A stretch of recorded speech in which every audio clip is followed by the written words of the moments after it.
No caminho para ver Deus, precisamos purificar a alma e orientar nossas potências para Ele. A castidade guarda o coração e o corpo, dando liberdade interior para amar a Deus de modo verdadeiro. A vontade, iluminada pela fé, deve escolher sempre o bem maior, mesmo nas pequenas coisas.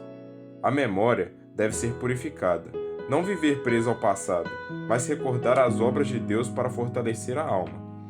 A esperança nos sustenta no meio das quedas e sofrimentos, lembrando que o céu é nossa meta. A caridade. Tudo se cumpre na caridade. Amar a Deus sobre todas as coisas e ao próximo como a si mesmo. Essa é a perfeição da alma que deseja ver a Deus.